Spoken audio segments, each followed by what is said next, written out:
Hello students. तो चलिए continue करते हैं। हम लोग जो टॉपिक पढ़ रहे थे वो था ट्रांसपोर्टेशन इन ह्यूमन। जैसा कि आप जानते हैं हम लोग class 10th biology first chapter life process को कंटिन्यू कर रहे हैं, जिसमें कि हमने सबसे पहले न्यूट्रिशन डिस्कस कर लिया है, फिर हमने रिस्पायरेशन डिस्कस कर लिया और हम ट्रांसपोर्टेशन डिस्कस कर रहे थे। ट्रांसपोर्टेशन में हमने सबसे पहले ये जाना कि ट्रांसपोर्टेशन क्या होता है। Movement of substances from one position to other is called transportation and transportation is essential for living organisms. बिना ट्रांसपोर्टेशन का जीवन संभव नहीं है, क्योंकि बॉडी के अंदर चीजों को एक जगह से दूसरी जगह लाना ले जाना जरूरी होता है। तो ट्रांसपोर्टेशन वही मैकेनिज्म है जो सब्सटेंसेज को एक जगह से दूसरी जगह लेके जाता है। अब हमने ट्रांसपोर्टेशन जब पढ़ना शुरू किया तो हमने देखा कि ट्रांसपोर्टेशन होता कहां से कहां है। तो ट्रांसपोर्टेशन होता है साइट ऑफ अवेलेबिलिटी से साइट ऑफ यूज या साइट ऑफ स्टोरेज या साइट ऑफ एलिमिनेशन तक। ये सारी बातें यूनिसेलुलर जो ऑर्गेनिज्म थे उनमें ट्रांसपोर्टेशन के लिए किसी स्पेशलाइज्ड सिस्टम की जरूरत नहीं होती थी, क्योंकि उनका बॉडी वॉल्यूम बहुत ही छोटा था, बहुत ही कम था। लेकिन मल्टीसेलुलर ऑर्गेनिज्म जिसका बॉडी वॉल्यूम बहुत बड़ा है, उनके बॉडी में एक ट्रांसपोर्टेशन सिस्टम की जरूरत होती है। ठीक, तो सबसे पहले हमने प्लांट में ट्रांसपोर्टेशन देख लिया था। तो प्लांट का ट्रांसपोर्टेशन आपको पता है, प्लांट मेटाबॉलिकली उतने ज्यादा एक्टिव नहीं है, उनके बॉडी में ट्रांसपोर्टेशन के नाम पे तो सिर्फ वाटर और फूड है मेनली, और अगर साथ में देखा जाए तो मिनरल्स और कुछ other chemicals like plant hormone सब ये सब। तो रिस्पायरेटरी गैसेज का उसमें ट्रांसपोर्टेशन होता नहीं है, और साथ ही साथ न ही एक्सक्रीटरी प्रोडक्ट का ट्रांसपोर्टेशन होता है। तो प्लांट का ट्रांसपोर्टेशन जो है वो क्वाइट ईजी है, क्वाइट सिंपलर है।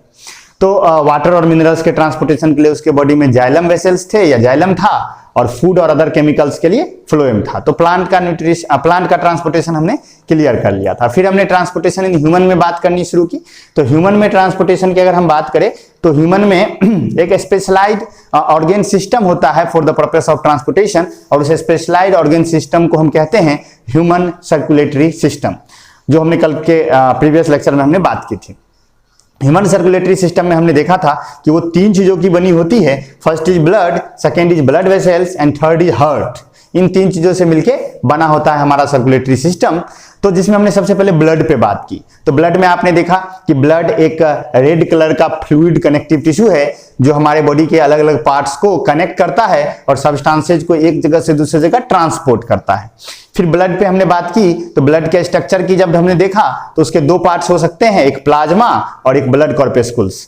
प्लाज्मा ब्लड का जो है वो लिक्विड पार्ट है, जो 90 to 92% नियरली वाटर ही होता है, जिसमें कि दुनिया के जहान की बाकी सारे केमिकल्स उसमें मौजूद होते हैं, लाइक प्रोटीन, जितने भी डाइजेस्टेड फूड हैं, हार्मोन्स हैं, वेस्ट प्रोडक्ट्स हैं, यानी दुनिया जहान की चीजें उसमें मौजूद होती है प्लाज्मा में।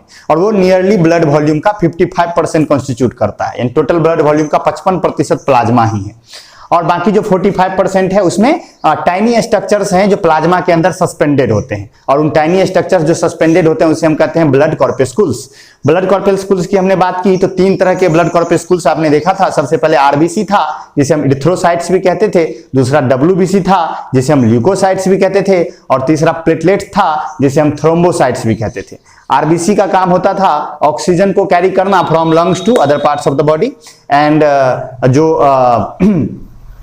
WBC था वो हमारा इम्यून सिस्टम फॉर्म करता था, और जो हमारा प्लेटलेट्स था वो ब्लड क्लॉटिंग के लिए रिस्पॉन्सिबल था। तो इतनी सारी बातें हमने कर ली थी, कल के नोट्स भी आपको मिल गया होगा, सारी चीजें आपने आई होप इतना तक आपने क्लियर कर लिया होगा। तो आज हम लोग का टॉपिक है ब्लड वेसल्स। आज हमें ब्लड वेसल्स के बारे में बात करनी है, ठीक है। तो चलिए शुरू करते हैं। तो आई होप आप सभी आदमी हेल्दी होंगे।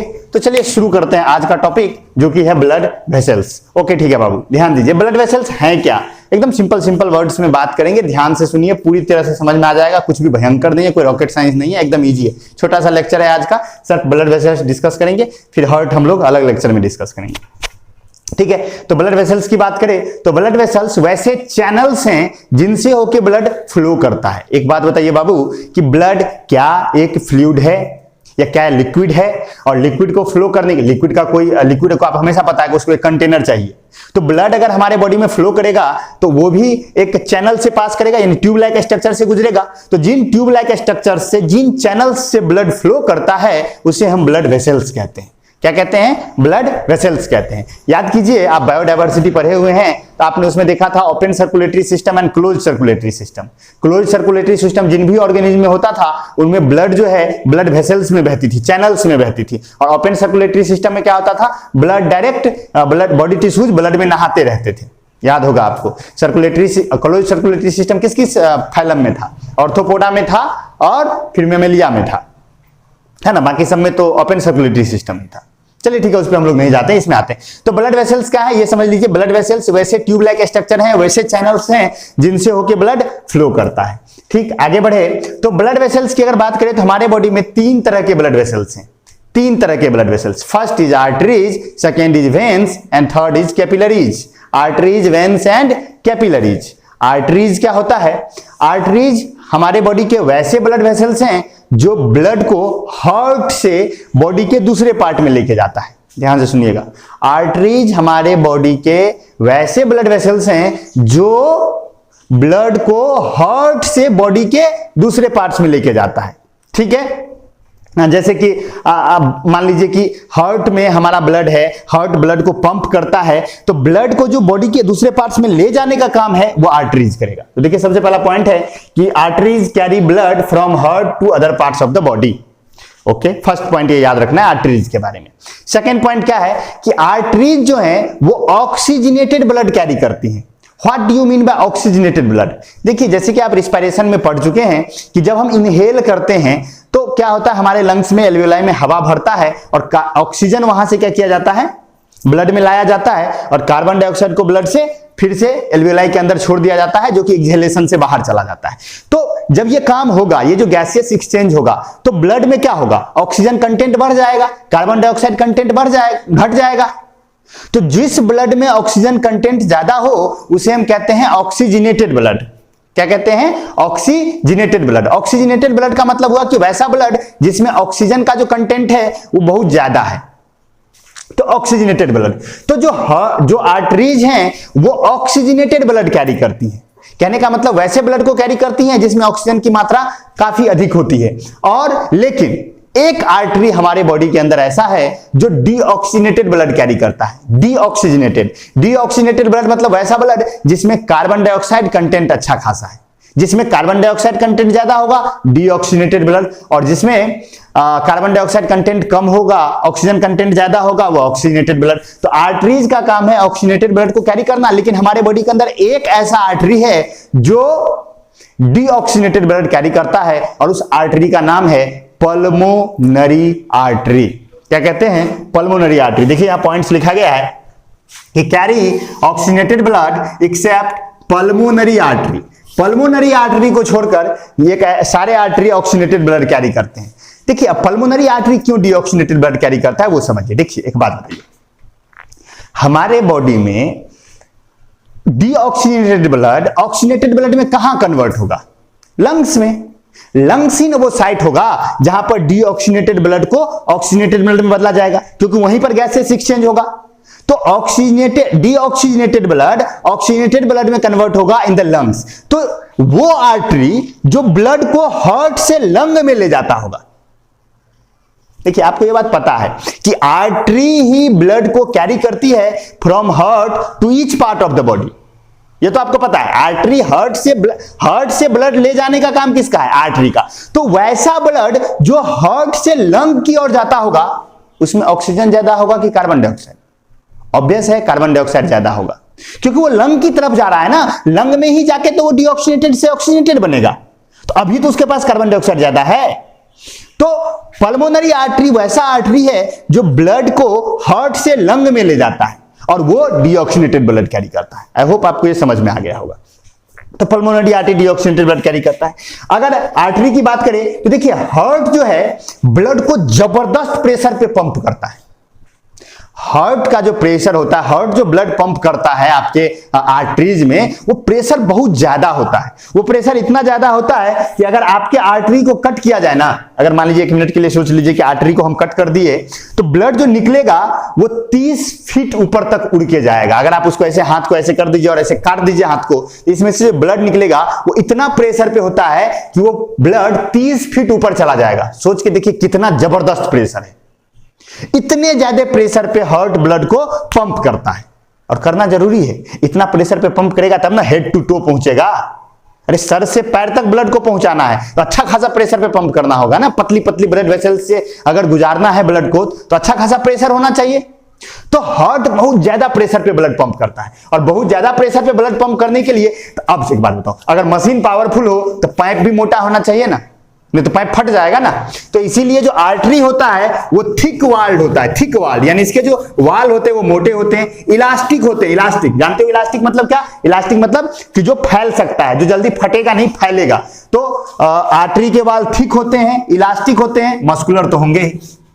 तो थिक, इलास्टिक, मस्कुलर वाल, यानी कि आर्टरी के जो वाल होंगे वो मोटे होंगे, इलास्टिक होंगे और मस्कुलर होंगे। समझ गए होंगे ये पॉइंट। नेक्स्ट पॉइंट है डू नॉट हैव भाल्व्स। आर्टरी के अंदर भाल्व्स नहीं होता है। आर्टरीज में भाल्व्स नहीं होता है। अब आपको कहे सर ये भाल्व्स क्या होता है, तो जब हम वेन्स पढ़ेंगे अभी जस्ट तो हम भाल्व्स वहां समझेंगे।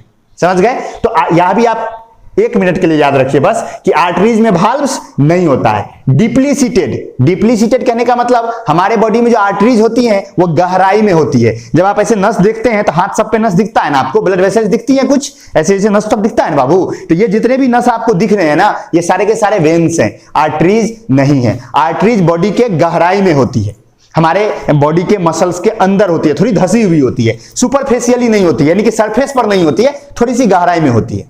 क्योंकि हमारा बॉडी को पता है कि आर्टरीज अगर कट हुआ, देखिए जो सुपरफिशियली होगा, जो ऊपर होगा, उसमें कट लगने का चांस ज्यादा होगा, और अगर आर्टरीज में कट लगेगा तो हाई प्रेशर पे ब्लड है तो ब्लड लॉस ज्यादा होगा ना।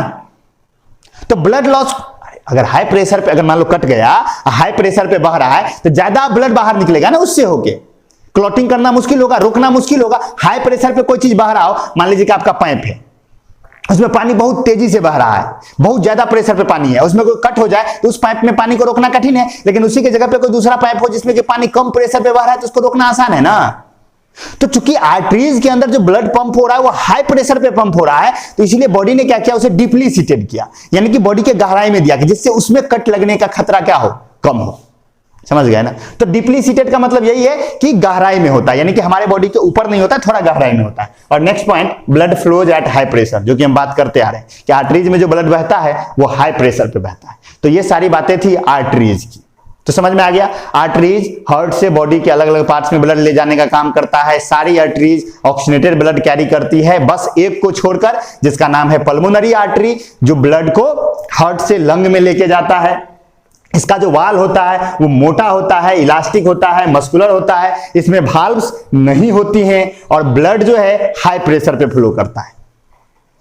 आप देखते होंगे पल्स चेक किया जाता है, पल्स पे हम लोग नेक्स्ट क्लास में लेक्चर में बात करने वाले हैं, लेकिन पल्स चेक करते हैं ऐसे हम लोग हाथ दबा कैसे करते हैं। यहाँ पे आप देखते हैं डॉक्टर चेक करता है ना, जब आप डॉक्टर के पास जाते हैं तो ऐसे ऐसे चेक करता है पल्स, या गर्दन पे ऐसे चेक करता है, आप देखते होंगे सीआईडी वाईडी में तो देखा होगा, तो वो ऐसे पल्स चेक करता है। तो वो जो पल्स जो वो पंपिंग जो है ना वो आर्टरीज में होता है, वेन्स में नहीं होता है, ये याद रखिएगा। वो जो पंपिंग है वो जो ऐसे नहीं, कभी आर्टरी अगर आप कभी जीवन में चेक किए हो ऐसे पल्स, तो पल्स में क्या लगता है, जैसे कुछ पंप कर रहा है, जर्क है, उसमें कुछ जर्क सा महसूस होता है। तो वो जर्क जो है उसमें जर्क के साथ ब्लड फ्लो होता है, किसमें, आर्टरीज में। वेन्स में जर्क के साथ ब्लड फ्लो नहीं होता है। ओके, तो आर्टरीज आई होप आपको समझ में आ गया होगा। नेक्स्ट है वेन्स।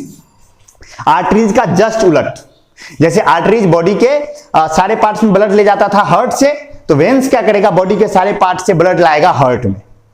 यानी आर्टरीज ले जाने का काम करेगा, वेन्स वहां से लाने का काम करेगा। तो veins carry blood from body parts to heart, यानी कि ये बॉडी पार्ट से हार्ट की तरफ क्या करेगा, ब्लड लेके आएगा। पहला पॉइंट क्लियर, समझ में आ गया होगा। ये डीऑक्सीनेटेड ब्लड कैरी करेगा, बिल्कुल सही बात। अब एक बात बताओ कि ब्लड पंप हुआ हार्ट के द्वारा, तो बॉडी के हर एक पार्ट में ब्लड पहुंच गया, तो वहां जाएगा तो उसमें से ऑक्सीजन निकाल लिया जाएगा बॉडी के सेल्स के द्वारा, और कार्बन डाइऑक्साइड डाल दिया जाएगा। तो अब जो ब्लड है उसमें ऑक्सीजन ज्यादा है या कार्बन डाइऑक्साइड, ऑब्वियस है कार्बन डाइऑक्साइड। तो कार्बन डाइऑक्साइड ज्यादा है तो कौन सा ब्लड हो गया, वो डीऑक्सीनेटेड ब्लड। तो वेन्स क्या करती हैं, डीऑक्सीनेटेड ब्लड कैरी करती हैं, बस एक को छोड़कर, नाम है पल्मोनरी वेन। बिल्कुल पल्मोनरी वेन, जैसे पल्मोनरी आर्टरी, सारे आर्टरी ऑक्सीनेटेड ब्लड कैरी करते थे, किसको छोड़कर, पल्मोनरी आर्टरी को छोड़कर, वो डीऑक्सीनेटेड कैरी करता था। ठीक उसी तरह यहां पर पल्मोनरी वेन जो है वो सारे वेन्स जो है डीऑक्सीनेटेड ब्लड कैरी करते हैं, बस एक को छोड़कर, नाम है पल्मोनरी वेन, जो कि ऑक्सीनेटेड ब्लड कैरी करने का काम करता है। अब आप तो इतना तो आप गेस कर ही लिए होंगे कि पल्मोनरी वेन कहां से कहां ब्लड लाएगा। बिल्कुल सही, लंग टू हार्ट। एक बात बताओ, हार्ट से लंग में जो ब्लड गया वो डीऑक्सीनेटेड गया, वहां पर गैसेस एक्सचेंज हो गया, तो अब डीऑक्सीनेटेड ब्लड ऑक्सीनेटेड ब्लड में कैरी हो गया। तो अब जो हार्ट में वापस आएगा तो ऑक्सीनेटेड ब्लड आएगा ना बुआ। तो लंग से जो ब्लड हार्ट में आ रहा है क्या वो ऑक्सीनेटेड है? और बॉडी के पार्ट से ब्लड लाना क्या वेन्स का काम है? तो यानी लंग से जो वेन लेके आएगा ब्लड को हार्ट में वो ऑक्सीनेटेड होगा, तो वो वेन तो ऑक्सीनेटेड ब्लड कैरी किया ना। तो पल्मोनरी वेन एक ऐसा वेन है जो ऑक्सीनेटेड ब्लड कैरी करता है, बाकी सारे वेन डीऑक्सीनेटेड कैरी करते हैं। ठीक है, इसके वाल की अगर बात करें तो पतला वाल होता है, इसका वाल मोटा नहीं होता है क्योंकि इसमें प्रेशर कम होता है। ठीक है, देखिए एक बात, अच्छा पहले इसको कर लेते हैं। पतला वाल होता है, लेस इलास्टिक होता है, यानी उतना ज्यादा इलास्टिक नहीं होता। ये भी इलास्टिक होता है, फैल सकता है, लेकिन उतना ज्यादा इलास्टिक नहीं होता है। मस्कुलर तो ये भी होगा। तो थीन, पतला, लेस इलास्टिक, आर्टरीज की तुलना में कम इलास्टिक, मस्कुलर वाल्व। ठीक, अब इसमें भाल्व्स होती है। इसमें क्या होती है? भाल्व्स होती है। अभी हमने तुरंत बात की कि आर्टरीज में भाल्व्स नहीं होती है, और हमने कहा कि भाल्व्स हम वेन्स में समझेंगे। तो अब समझिए भाल्व्स क्या होता है। इसमें भाल्व्स होती है। एक बात याद रखिए, देखिए एक बात बताओ, हमारे बॉडी के अंदर ब्लड को पूरी तरह से फ्लो करना है और लगातार फ्लो करते रहना है। तो हमारा हार्ट ब्लड को पंप कर देगा। तो ब्लड को अगर वो पंप कर देगा तो ब्लड बॉडी के हर एक पार्ट में पहुंच जाएगा। पहुंचने में कोई दिक्कत नहीं है क्योंकि पंप कर दिया ना। तो पंप किया तो बॉडी के हर एक पार्ट में ब्लड पहुंच गया। लेकिन क्या वो ब्लड उसी पार्ट में उसको रह जाना है या उसको वापस आना है? आंसर है वापस आना है। ब्लड बॉडी में जाके रह नहीं ना जाएगा, उसको वापस लाना है ना। लेकिन एक बात बताओ, हार्ट तो बस पंप कर सकता है, वो सक तो नहीं कर सकता। चूसेगा तो नहीं ब्लड को कि आ जाओ वापस, नहीं आएगा। तो बॉडी को तो एक ऐसा मैकेनिज्म चाहिए जिससे कि वो ब्लड को वापस हार्ट में ला सके। ब्लड पंप करना इजी है, हार्ट ने हाई प्रेशर पे पंप कर दिया। जैसे आप ऐसे समझिए, आप गांव घर में अच्छी चलते देखे होंगे, वो मशीन चलते हुए देखे होंगे, खेत में पानी पहुंचाना होता है। तो खेत में अगर पानी पहुंचाना है तो पाइप लगा दो, जनरेटर कहते हैं वो मोटर स्टार्ट कर दो, पाइप पानी खुद ब खुद पहुंच जाएगा। क्योंकि मोटर क्या कर रहा है? हाई प्रेशर पे पानी निकाल रहा है, तो पानी अपने आप कहां पहुंच जा रहा है? खेत में पहुंच जा रहा है।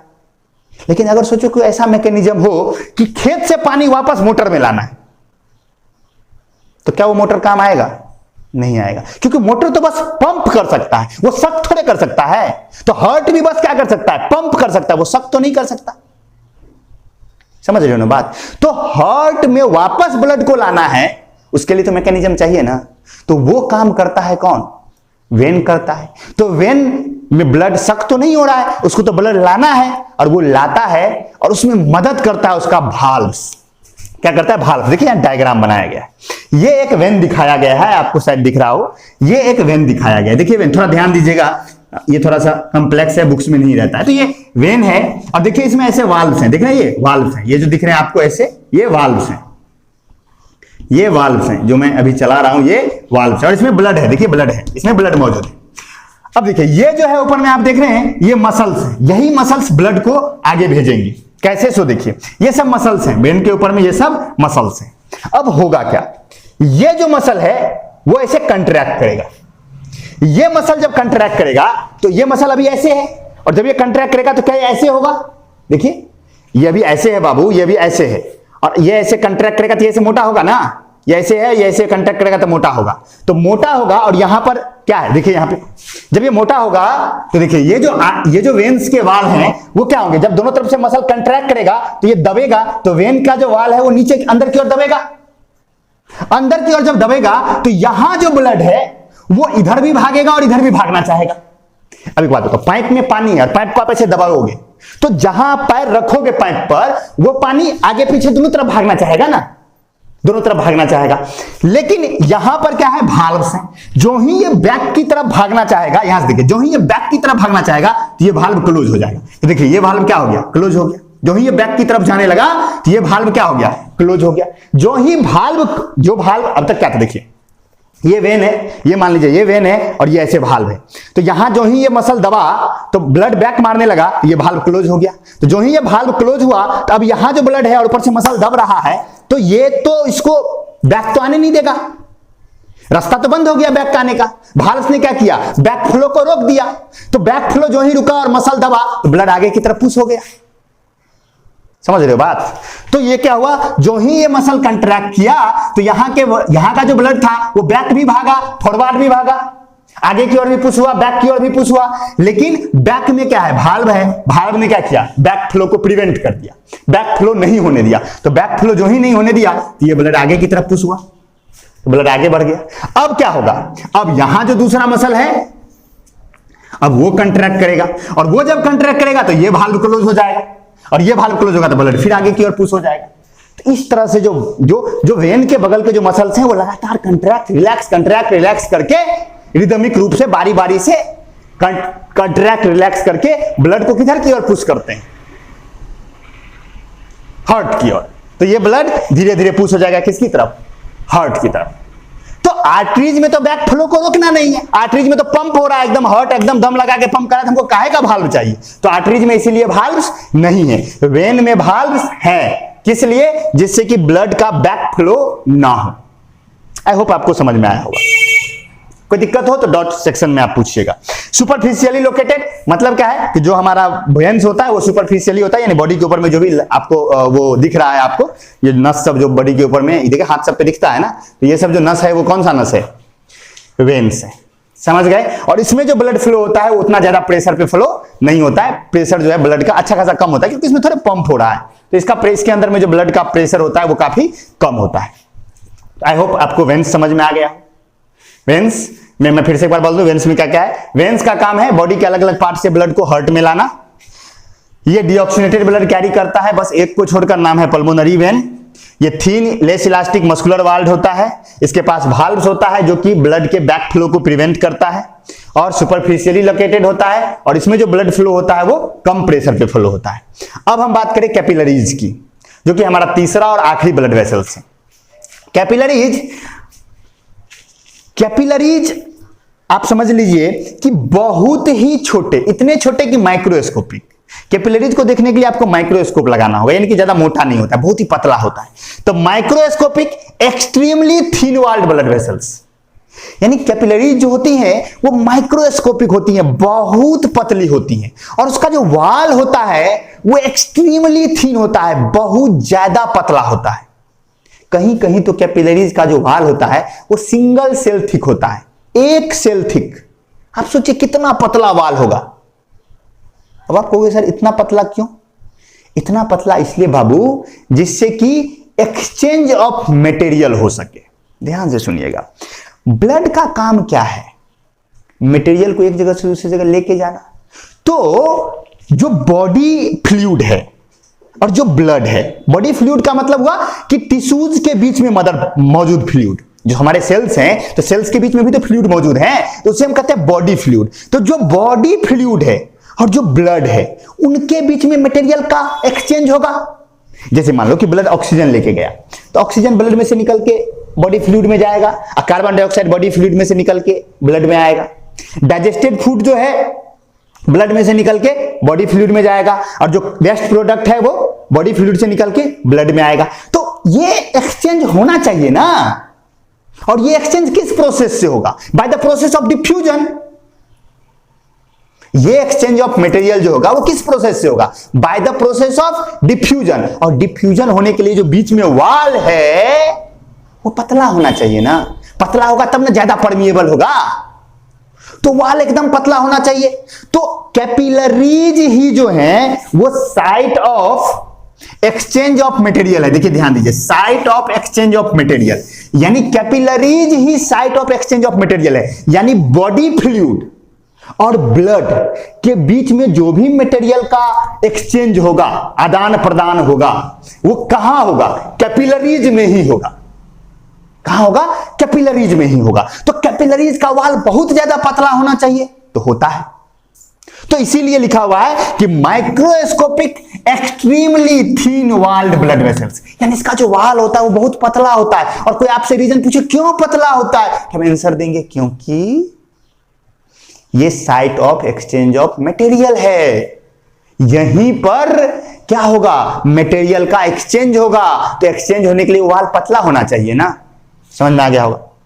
और ये करता क्या है, ये वेन और आर्टरी को ज्वाइन करता है, यानी आर्टरी ब्लड लेके जाएगा, वेन लेके आएगा, वो दोनों जहां कनेक्ट होगा वहां पर क्या होगा, दोनों ज्वाइन करेगा। नोट में भी देखिए डायग्राम बना हुआ और यहां भी डायग्राम बना हुआ है। देखिए आर्टरी है और आर्टरी के बीच में देखिए पतला पतला पतला पतला, ये सारे जितने भी देखने आप वो क्या है, कैपिलरीज। वो सारे क्या है, कैपिलरीज। तो कैपिलरीज हो गया। तो कैपिलरीज ज्वाइन करती हैं किसे किसे, आर्टरीज को और वेन्स को। तो आई होप आपको सारी बातें समझ में आई होगी। इतनी ही चीजें हमें ब्लड वेसल्स में समझना है, तो पूरी तरह से आई होप क्लियर हो गया होगा आपका। छोटा सा लेक्चर था ये। अब हमें पढ़ना है हार्ट, जो कि एक बड़ा सा टॉपिक है। तो जो नेक्स्ट लेक्चर होगा वो अच्छा खासा लेंदी होगा, इसलिए आज मैंने छोटा रखा है। तो आज तक का पूरा कंप्लीट कर लीजिए और कल का जो लेक्चर होगा वो अच्छा खासा लंबा होगा। कोशिश करेंगे कि उसमें ट्रांसपोर्टेशन इन ह्यूमन खत्म ही कर दे। तो थोड़ा लंबा लेक्चर होगा, हो सकता है मे बी 1 आवर का भी, तो वो हम लोग कल देखेंगे।